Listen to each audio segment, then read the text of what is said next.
Las Vegas a veces puede ser difícil distinguir ganadores de perdedores. Estos casinos no se hicieron para los ganadores. Ted Binion era el rey de los casinos. Un hombre con toneladas de dinero y toneladas de secretos. La familia Binion era muy poderosa en esta comunidad, no había ninguna duda. Cuando murió, Ted dejó un tesoro enterrado y una horda de jugadores deshonestos que querían una parte del botín.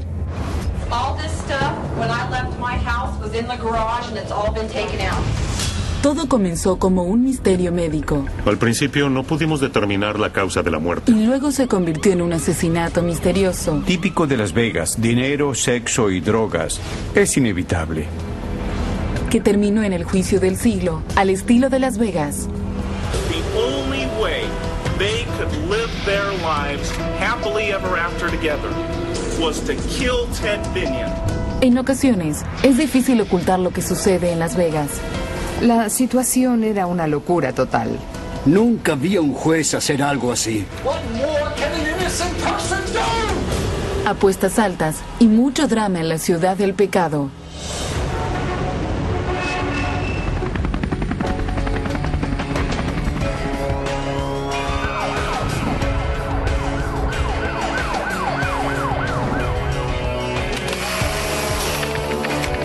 Caso criminal.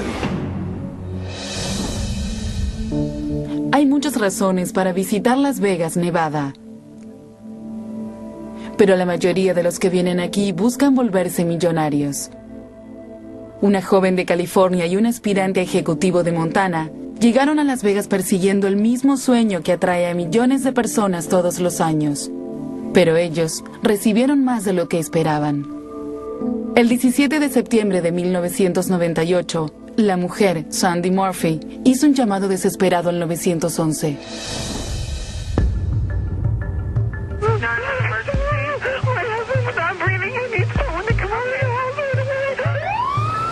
Recibimos una llamada sobre un hombre con un ataque cardíaco. Estábamos a 1 minuto de distancia y fuimos para allá. La señora Murphy nos esperaba en la entrada. Estaba histérica y nos dijo que su esposo estaba muerto. Entramos, nos llevó a la habitación y nos dimos cuenta de que estaba muerto incluso antes de que llegáramos. Ya estaba gris.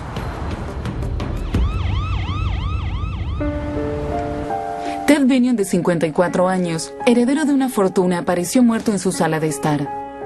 La mujer que descubrió el cuerpo no era la esposa de Binion. Era Sandy Murphy, la amante que vivía con Ted. Murphy estaba tan alterada que los paramédicos la recostaron en una camilla y la llevaron al hospital más cercano. 3 horas después, un detective trató de interrogarla acerca de lo sucedido.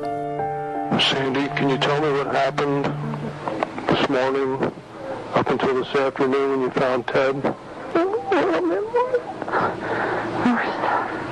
Sandy, did you give him any heroin today? Did you give him any? Sandy, when was the last time you saw him alive? When I left Creo que cuando un ser querido muere se atraviesan diferentes etapas, especialmente bajo las circunstancias en las que murió Teddy. Pasaron muchos años, pero Sandy Murphy aún tiene dudas sobre lo que le sucedió a Ted Binion. A veces me culpo a mí misma y pienso que si hubiera llegado a casa antes, podría haberlo salvado. Tal vez si no me hubiera ido, debería haber notado que algo andaba mal. Todo este calvario cobró vida propia y creció hasta convertirse en algo terrible. La vida de Ted se desmoronaba desde hacía un tiempo, y gran parte de sus problemas se debían a su adicción a las drogas. Quienes conocían a Ted sabían que era adicto desde hacía años. Era imposible estar con él y no notarlo. Consumía pastillas recetadas como Valium y Xanax y drogas derivadas de la heroína. Tal vez pensaba que como no se inyectaba, no era tan grave. Lo que él hacía era calentar la droga y aspirar el humo. Al principio lo ocultaba. Después de un tiempo me di cuenta de lo que hacía con todos esos accesorios y elementos. Y ya no fue un secreto, lo hacía a la luz del día todo el tiempo. Creo que su vida iba en una pendiente, todo iba hacia abajo. Los detectives y los paramédicos de Las Vegas estaban de acuerdo. Ted Binion parecía ser víctima de una sobredosis de drogas. Pero como se llamaba Binion y vivía en Las Vegas, las cosas no eran tan sencillas. La leyenda de la familia Binion comenzó aquí en Glitter Gulch, la antigua avenida principal de Las Vegas. En 1950 era el centro de atracción y justo en medio de la acción estaba el casino Horseshoe, propiedad de los Binion.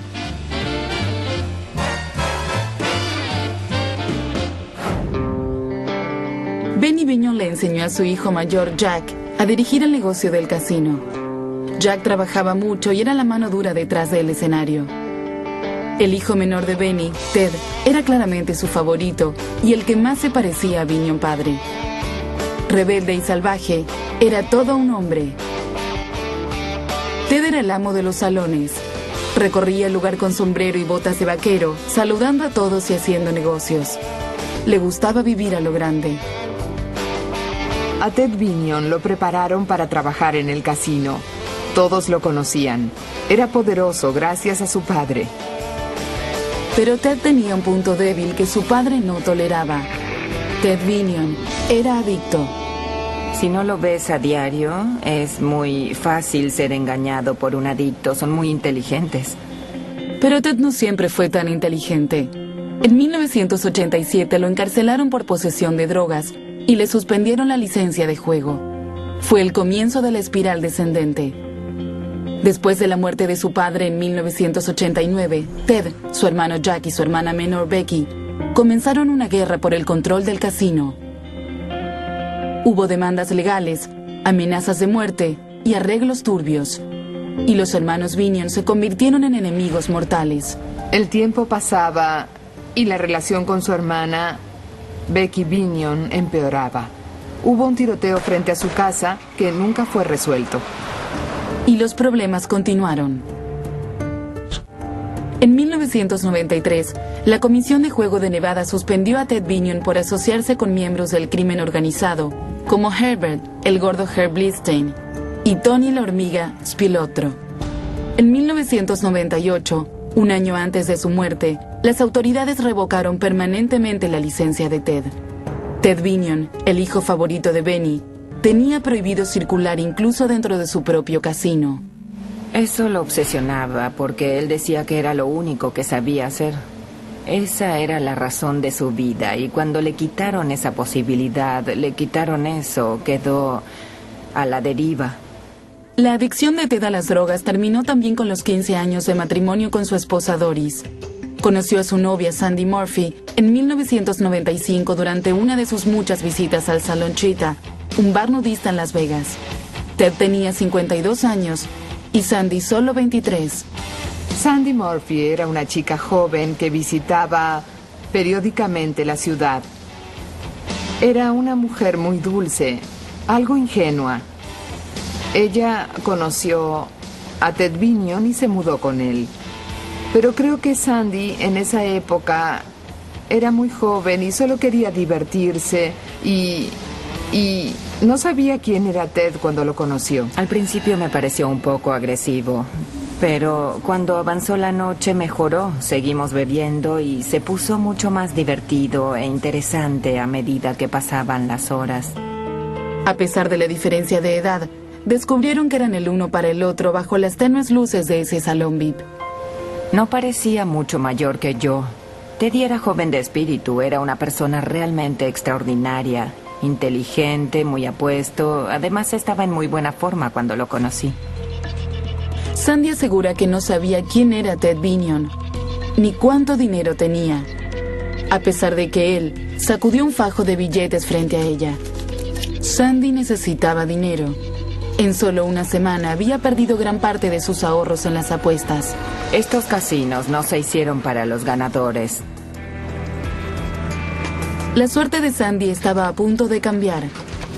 Con el respaldo de Ted Binion, pronto comenzó a jugar con el dinero de su casino. Las cosas entre ellos avanzaron rápido. Sandy se convirtió en la novia permanente de Ted, y aunque el juicio de divorcio no estaba terminado, ella se mudó a su casa. Un año más tarde, la pareja firmó un acuerdo de convivencia que otorgaba a Sandy algunas piezas valiosas de arte y una pequeña cartera de acciones. Le hizo extensiones de su tarjeta de crédito. Ella se arreglaba el cabello en los mejores lugares. Le compró un auto nuevo, le compró un Mercedes-Benz y le dio obras de arte, muchas obras de arte. Bueno, ella vivía con Teddy y se hacía llamar señora Binion en toda la ciudad. Tenía acceso a muchos de los bienes de Teddy. También tenía acceso a su herencia. Cuando la relación se volvió más seria, Ted cambió su testamento para incluir a Sandy. Ted le dejó a Sandy su casa, que al momento de su muerte valía entre $900,000 y $1 millón, y los contenidos de esa casa, es decir, todas las obras de arte y el mobiliario, y le dejó $300,000 en efectivo. Sandy aseguró que el tema del matrimonio surgió pocas veces durante su relación. Las veces que me lo propuso estaba drogado. Yo le decía que no me casaría con él en ese estado y que la sobriedad era parte del trato. Pero él no pudo lograrlo, así que finalmente nunca nos casamos. Con el paso del tiempo, Sandy se convirtió más en la guardiana de Ted que en su amante. En 1998, Ted peleaba con sus hermanos por el control del negocio. Y su adicción creciente a la heroína destruía lentamente todo a su alrededor. Cuando empezó a consumir heroína, comenzó a aislarse de mí. Y eso afectó nuestra vida personal en casa. Durante los meses anteriores a su muerte, se los vio discutir en público varias veces. Sandy asegura que tuvo que llamar a la policía de Las Vegas en 2 oportunidades. Hubo varios incidentes entre nosotros. A veces, cuando estaba drogado, olvidaba quién era yo y me confundía con su ex esposa e intentaba atacarme y abusar de mí. Obviamente no estaba en sus cabales. Frente a una situación cada vez peor, la muerte de Ted Binion parecía ser el fin de un penoso recorrido. Creo que al no pedir ayuda, si no hubiera muerto el jueves, habría muerto el sábado, o el lunes, o cualquier otro día, pero creo que nadie se da cuenta a tiempo de que su cuerpo está al límite, que ya fue suficiente. La información que recibimos esa tarde de los detectives en la escena fue que aparentemente se trataba de una sobredosis, y para quienes conocíamos la reputación de Teddy no fue una sorpresa. Las señales de trauma en el cuerpo de Ted eran muy leves, solo algunas marcas en la piel, tenía marcas en el rostro y alrededor de la boca. Era difícil decir de dónde venían, si habían sido provocadas por el vómito de Ted y por el ácido de su estómago, o si eran abrasiones causadas porque le pusieron un cojín en la cara o algo similar. Las heridas en el cuerpo no eran significativas, como un disparo, una herida de cuchillo o algo así. Eran heridas muy sutiles. What were your first thoughts? What a tragedy. I mean, I know that he was trying real hard to straighten himself out and just get everybody off his back so that he could live his life. I know he wanted to go, start fishing, going up north fishing, and spend more time at his ranch in Pahrump and advance his relationship with his girlfriend. And so it's a tragedy. I don't know the specifics. That's why I'm here, guys. Muchos de los amigos más antiguos de Ted no sabían quién era ese hombre, ni por qué se puso a hablar con los reporteros el día que Ted murió. Su nombre era Rick Tavish. Rick Tavish era un empresario que frecuentaba Las Vegas, donde conoció a Ted Binion. Se conocieron en un restaurante. En realidad, él y Sandy se hicieron amigos y luego Ted se hizo amigo de Rick también. Empezaron una amistad de inmediato. Ted le habló a Rick de su posición más privada y valiosa: la amplia colección de lingotes y monedas raras de plata que guardaba en el sótano del casino familiar. Cuando Ted perdió el control del casino, lo obligaron a llevarse su colección con él. Ted consideró sus opciones: podía vender la plata o seguir una conocida tradición familiar y enterrarla. Los Binion eran famosos por enterrar el dinero. No era algo nuevo en la familia, sin dudas. No confiaban en los bancos ni querían que la oficina de Hacienda supiera cuánto dinero tenían. Entonces, Ted conoció al hombre indicado con quien enterrar secretamente su montaña de plata, su nuevo amigo, Rick Tavish. Ted le dio a Rick $40,000 para construir una bóveda subterránea en su rancho de Pahrump, Nevada. Esa nueva amistad y su relación comercial eran justo lo que Rick Tavish necesitaba. Se lo veía en los lugares que frecuentaba la gente influyente. Creo que Rick quería hacer buenos contactos comerciales. Por eso fue a Las Vegas y lo consiguió gracias a Ted Binion. Rick Tavish le dio a Caso Criminal una entrevista telefónica para hablar de su papel en la historia de Ted Binion. He was just an interesting guy. His shortcomings was the drugs, you know, and that was a problem. However, I met a lot of people through Ted over there. He was Binion. I mean, if you're down in Las Vegas, you talk to people, and, you know, he was the guy. En julio de 1998, Rick Tavish enterró los millones de dólares en plata de Ted Binion dentro de una bóveda en su rancho de Pahrump, Nevada, a pedido de Ted. Ted además le dio a Rick la única llave que abría la bóveda. Para Rick, hacer negocios con Ted tuvo otros beneficios adicionales inesperados. Cuando se descontrolaba, Ted necesitaba un acompañante para Sandy. He was calling me all the time, asking if I'd take her to a movie. He was messed up on heroin. He had his own agenda. So, you know, he basically, you know, threw us together. Según Rick Tavish, Ted le pedía mucho más de lo que habían acordado. Tavish se presentaba como amigo de Teddy. Decía que lo ayudaba, aun cuando era evidente que se acostaba con su novia. Así que tal vez no era tan amigo de Teddy Binion. 2 meses después, Ted Binion estaba muerto. Los investigadores descubrieron que la noche anterior a su muerte le compró 12 bolsas de alquitrán de heroína a un vendedor de drogas local. Además, Ted convenció a su vecino, un médico clínico, para que le hiciera una receta de Xanax. Ambas drogas aparecieron en el estómago de Ted, pero cómo llegaron exactamente allí era un misterio.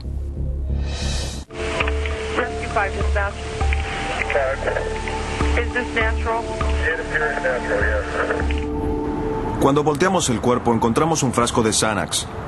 Era un frasco de Xanax de 100 miligramos y estaba vacío. Y había sido recetado el día anterior, así que informamos de inmediato la sospecha de suicidio. Estaba lívido y esa era una señal concluyente de muerte. La sangre se acumulaba en la parte del cuerpo sobre la que estaba apoyado. Además, tenía rigor mortis en la mandíbula, lo que para mí, aunque no soy un experto, significaba que llevaba muerto 1 o 2 horas. No trataron al lugar como la escena de un crimen. Lo trataron como la escena de una sobredosis y por lo tanto no se tomaron muchas medidas en el lugar para preservarlo. Los primeros oficiales que llegaron llamaron a la división de homicidios, pero el consenso general era que Ted había muerto por una sobredosis. Cuando lo pienso a la distancia, habría preferido estar en la escena. Para muchos parecía ser un caso cerrado, pero para la familia de Ted, algo estaba mal. En primer lugar, Ted apareció dentro de un saco de dormir en su estudio. La idea de que él pudiera dormir así era inimaginable para su familia. Además, tenía una cantidad inusualmente grande de heroína en el estómago. Todos sabían que Ted inhalaba heroína, pero que no la ingería. La familia de Ted sospechó de Sandy Murphy desde el principio. Nunca le agradó a la familia Binion y pensaban que estaba tras su dinero. Cuando él murió, la familia no quiso que recibiera ni un centavo, así que la persiguieron sin tregua. No pasó mucho tiempo hasta que las sospechas de la familia llegaron a la policía. Las autoridades empezaron a considerar el homicidio y se concentraron en Sandy Murphy y en el nuevo amigo de Ted, Rick Tavish. Pocas horas después de la muerte, la hermana de Ted, Becky, quien lo había atacado tan agresivamente, empezó a presionar a los detectives para que investigaran en profundidad el caso. Becky le dijo a la policía que Ted había sido asesinado, y la policía notó que sus mayores sospechas recaían en Sandy Murphy. Tuve una charla telefónica breve con ella, pero desvió el tema. Se mostró hostil y me habló despectivamente acerca de mi hogar y mi posición. Según Sandy, Becky la amenazó con desalojarla de la casa que había compartido con Ted los últimos 3 años y con asegurarse de que no recibiera ni un centavo de su dinero. Estaba muy angustiada. Había perdido a mi esposo. Aunque no estábamos casados, para mí era la persona más importante del mundo, el que me protegía. De repente ya no estaba y me sentí rodeada por un montón de lobos hambrientos. Cuando salió del hospital, Sandy volvió a su casa. La familia Binion ya había estado allí. Y según Sandy, se habían llevado objetos de valor. James Brown, el abogado encargado del patrimonio de Ted, le esperaba en la escalera de la entrada. Me dijo que ya no era bienvenida allí y que debía llamarlo antes de poder regresar a la casa. Él fue muy hostil y me cerró la puerta en la cara. Ella volvió al día siguiente, esta vez con su amante, Rick Tavish, y una cámara de video. Esa filmación era el intento de Sandy de confeccionar un inventario del contenido de la casa, antes de que la familia comenzara a llevarse las cosas. I'm going to leave the Luther Gunther, but I'm going to take the Vargas, because I don't trust it, and if it's gone, I'm screwed.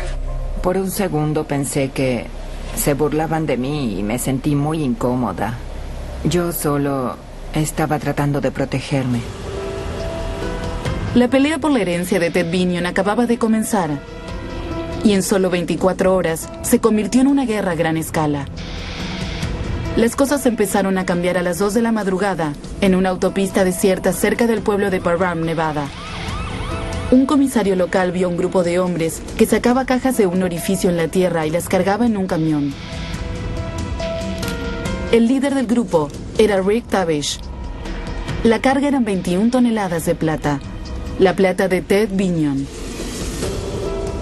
Rick le dijo a la policía que no se llevaba la plata para él, sino que cumplía con el acuerdo verbal que había hecho con Ted cuando construyeron la bóveda. El policía no creyó la versión de Rick y lo detuvo para interrogarlo.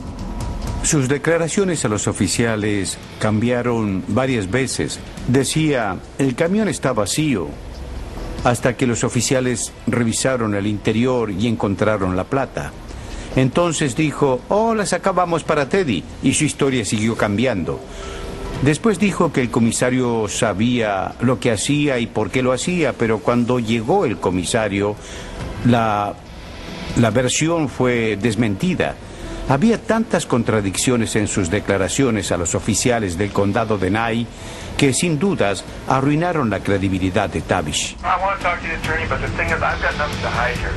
I mean, I'd have to be a complete fool to come out and load a steel trailer full of silver and think I'm going to steal it in broad daylight. Unas horas después, los oficiales sabían todo sobre la relación entre Rick y Ted, y también sabían de su romance con Sandy.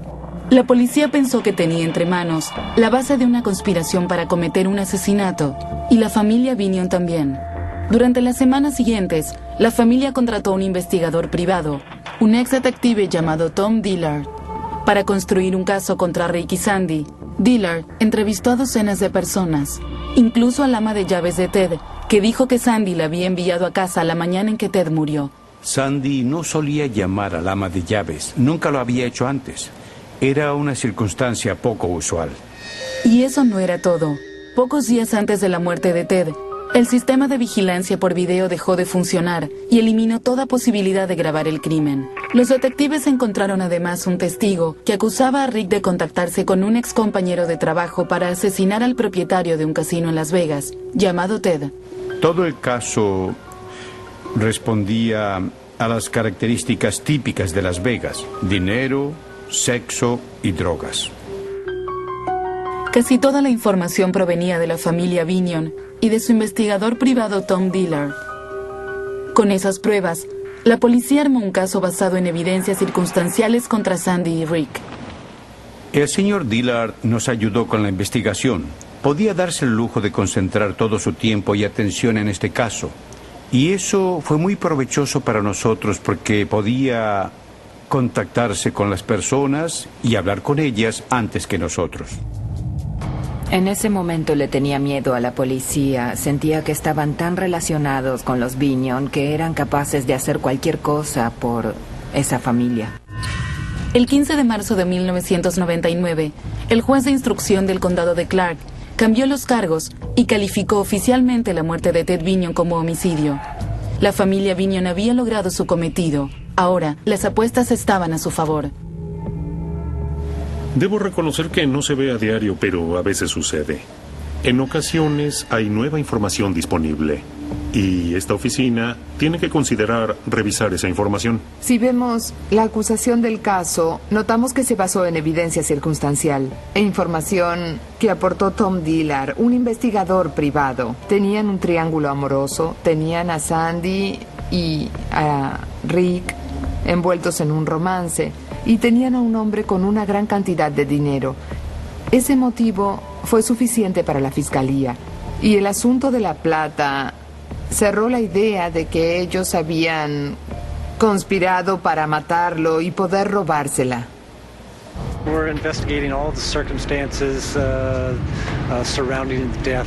We're looking for business documents, personal documents, correspondence, items named in the search warrant. No teníamos nada evidente, pero si analizábamos todas las circunstancias, era imposible no llegar a la conclusión de que ambos eran culpables de asesinato. Después de meses de investigación, Sandy Murphy y Rick Tavish fueron arrestados. Los cargos incluían el robo de millones de dólares en plata y el homicidio de una de las leyendas de Las Vegas, Ted Binion. Si los condenaban, recibirían cadena perpetua. Las partes del juicio tenían los ingredientes perfectos para hacer una película. 2 acusados jóvenes y bellos, y una familia poderosa de Las Vegas, decidida a hacer justicia. El juicio comenzaría el 27 de marzo del año 2000, y gracias a la combinación de dinero, drogas y sexo, se convirtió rápidamente en el más espectacular de la historia de Las Vegas. El proceso se transmitiría en vivo. Había periodistas por todos lados. Todos los días el recinto estaba lleno de gente, aunque había pocos asientos. Estaban todos los canales de televisión. Era constante. El comportamiento de Rick y Sandy en la corte fue justo el que esperaba la prensa sensacionalista. Susurraban y reían entre ellos. Era un comportamiento arrogante, como si se fueran a salir con la suya. Sandy entró con su monitor de tobillo pintado para que combinara con su traje. Y a Joseph Bonaventure, el juez a cargo, ese detalle no le gustó. Tampoco le gustaban las constantes conversaciones privadas entre Sandy y su abogado. Don't whisper to Mr. Mamet. You better have some attention here. You better listen. La parte acusadora llamó a testigos que dijeron haber escuchado a Sandy y a Rick hablar acerca de cómo iba a morir Ted y especular sobre qué harían con su dinero. James Brown, el abogado de Ted, hizo una declaración especialmente perjudicial. Les dijo a los fiscales que un día antes de la muerte de Ted, había recibido una llamada de su cliente. Según Brown, Ted le dijo que si lo encontraban muerto, los investigadores debían interrogar a Sandy. He said, take Sandy out of the will. If she doesn't kill me tonight, if I'm dead, you'll know what happened. Teddy planeaba sacarla del testamento. Estaba a punto de echarla de su casa. Si la hubieran sacado del testamento, no habría recibido nada. La fiscalía se concentró luego en el video que Sandy había filmado en la casa que compartía con Binion. Fue un giro irónico. Sandy grabó ese video para demostrar que la familia Binion estaba robando sus posesiones. Ahora ese video y el comportamiento de Sandy se usaban en su contra. La casa estaba absolutamente saqueada. Ella estaba enojada por eso y se mostró indignada y un poco arrogante, y eso no se vio bien. Pero según la fiscalía, había algo mucho más incriminatorio en ese video. Si observan bien, podrán ver que Sandy toma una copa de vino del fregadero de la cocina. Rápidamente le da la espalda a la cámara y parece guardarla en su bolso.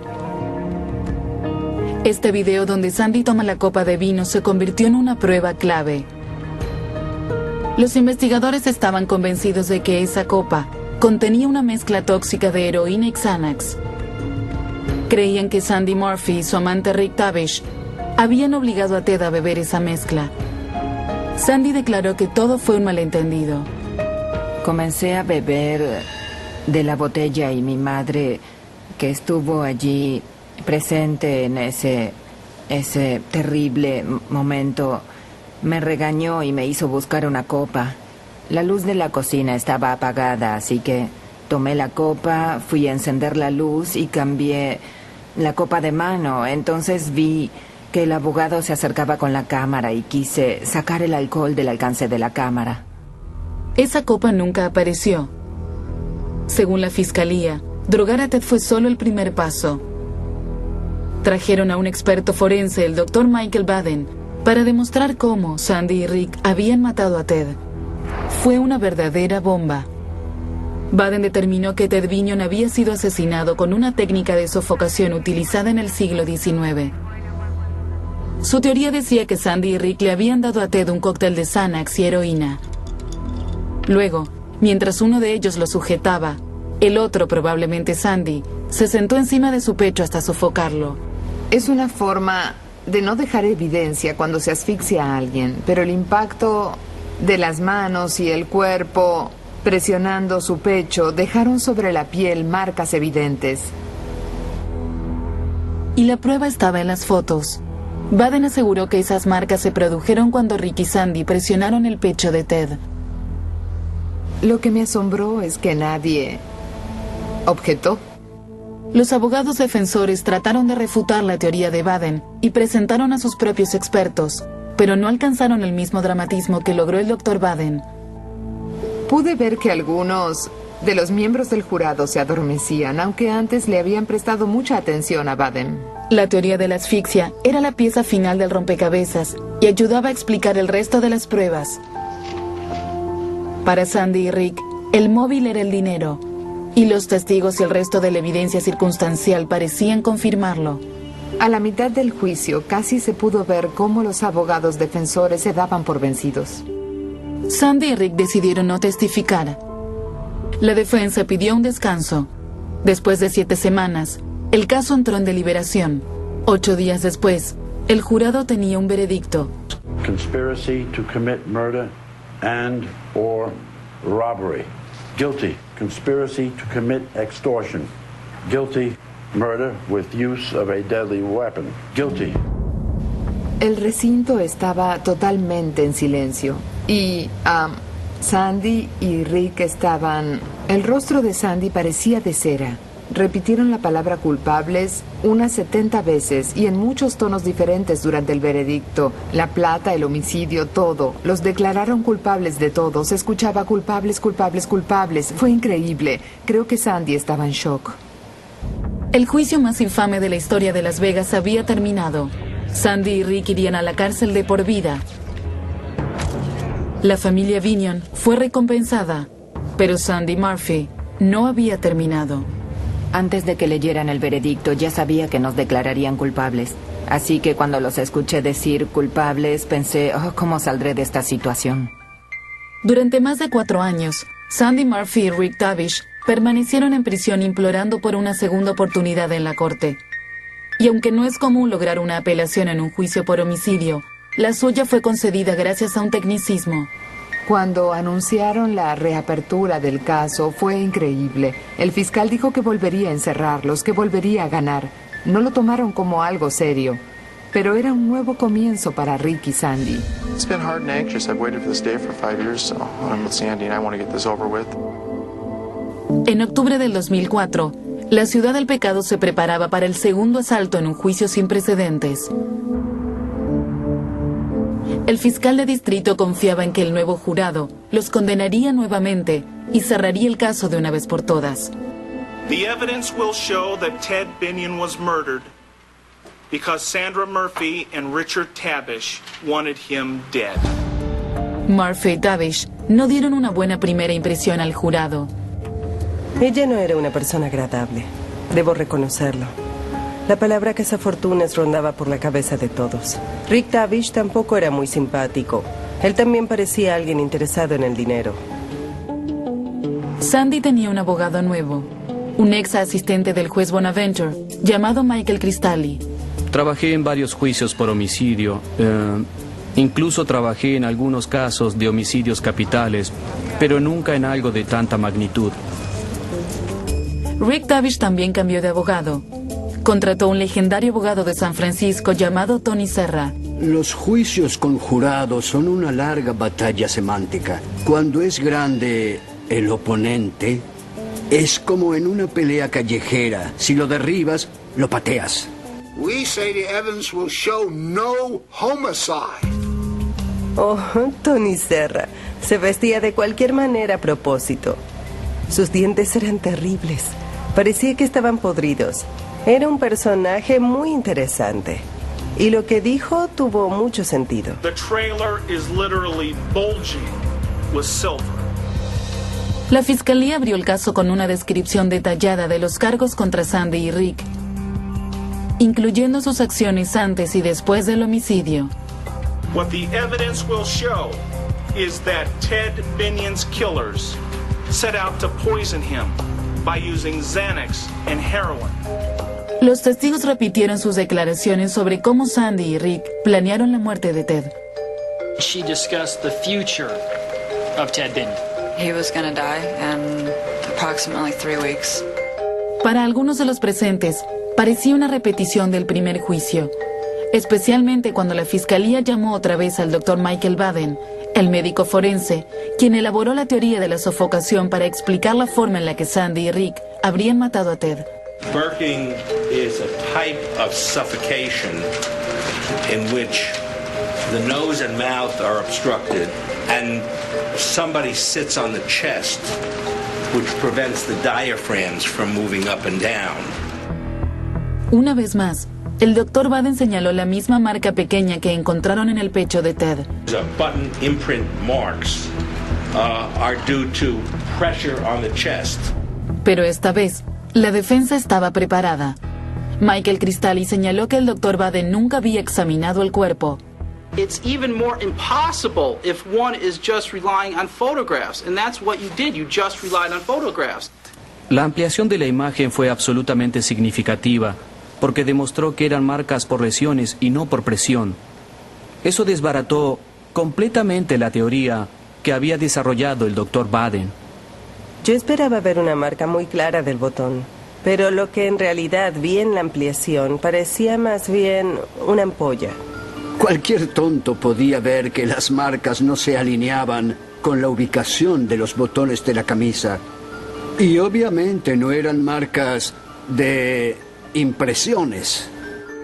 Se citaron a otros expertos para evaluar la teoría del Dr. Baden de que Sandy y Rick habían preparado una mezcla de heroína y Xanax y obligado a Ted a beberla. El alquitrán de heroína no se disuelve en ninguna otra sustancia que no sea alcohol. Y no encontraron alcohol en el cuerpo de Ted Binion. El mejor momento para mí fue cuando comencé a interrogar a Baden y vi cómo se alteraba su estabilidad emocional. Your theory goes out the window, doesn't it? No. Fue imposible entrevistar formalmente al Dr. Baden, pero nos aseguró que aún sostenía sus conclusiones. Después de atacar la teoría del Dr. Baden, los defensores se concentraron en el trabajo del investigador privado de la familia Binion, Tom Dillard. Había dinero de por medio y la defensa tenía pruebas suficientes para demostrarlo. Tom Dillard, contratado por la familia de Ted Binion, recibió un sobrepago de $400,000 para colaborar con la investigación y para trabajar directamente con la oficina del fiscal del estado de Nevada. Durante las 6 semanas del juicio, los abogados defensores lograron demostrar que casi todos los testigos claves de la fiscalía recibieron dinero de parte de Tom Dillard. They shell out $20,000 to one witness, $20,000 to another witness, $10,000 to one other witness, $5,000 to another witness. Me di cuenta de que nunca hay que comprar testigos porque, aunque no sea su intención, terminan diciendo lo que otros quieren que digan. El caso de la fiscalía, la condena por homicidio, la conspiración. La trama empezaba a develarse. La familia Binion aparecía ante la corte como una fuerza oscura de injusticias que había trabajado mano a mano con el fiscal de distrito y el departamento de policía de Las Vegas. Los fiscales presentaron un video en el cual Sandy revolvía los cajones y peleaba por sus cosas. La imagen era dramática, pero para el jurado, el enojo de Sandy era comprensible. Lo primero que pensé fue que estaba muy enojada. Ellos mintieron y dijeron que ella no vivía allí. La echaron de la casa. Muchos hubieran reaccionado igual. What more can an innocent person do? He's innocent! El alegato final del abogado Tony Serra se convirtió en un ataque contra la familia Binion. Lo que me preocupaba del jurado era que, en última instancia, fuera obsecuente con lo que yo llamaba el poder reinante de Las Vegas, la llamada realeza de los casinos. A pesar de las presentaciones y de todas las pruebas, el jurado quedó dividido al comenzar las deliberaciones. 5 culpables, 7 inocentes. Después de 4 largos días de deliberaciones, el jurado llegó a un veredicto. Primero, los cargos contra Rick.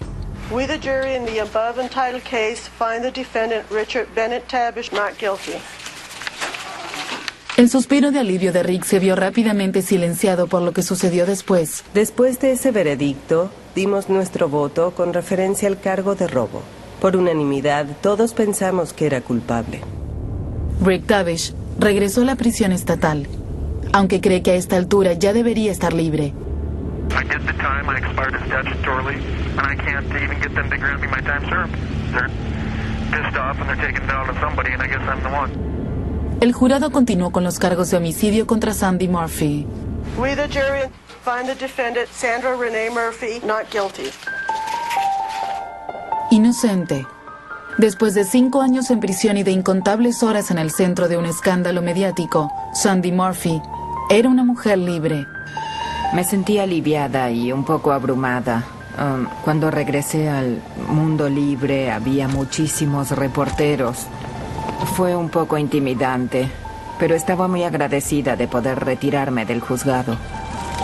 Sandy Murphy pudo dar por cumplida la condena por robo con los años que había pasado en prisión. Todos creían que era una negadora y que estaba completamente loca al pensar que alguna vez podría tener una conversación como esta en el mundo libre. Absolutamente nadie lo creía posible. Si se hubieran levantado apuestas en Las Vegas, todos lo habrían hecho en mi contra. Pero pronto regresó a la corte para defenderse de una demanda por homicidio culposo, presentada por el abogado de Ted Binion. El caso fue desestimado en el 2007. Más tarde, trató de recuperar su parte de la herencia de Ted. Solo algo de dinero, un par de millones de dólares. Perdió ese caso, pero Sandy Murphy está decidida a anular el antecedente que aún queda en su prontuario.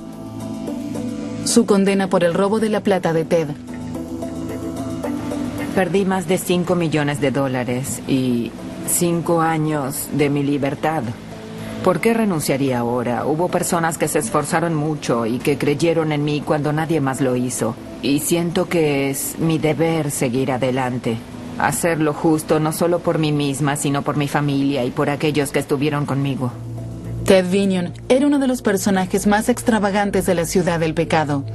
Para algunos, su muerte sigue siendo uno de los secretos más oscuros de la ciudad. Pero para otros, la muerte de Ted Binion fue el fin, triste y accidental, de una vida descarriada. Creo que Ted Binion se suicidó, no creo que lo hayan asesinado. No pienso que haya sido algo siniestro. Creo que Sandy y Rick hicieron muchas tonterías, pero eso no significa que lo hayan asesinado. Algunos de los misterios que rodean la muerte de Ted Binion siguen sin resolverse.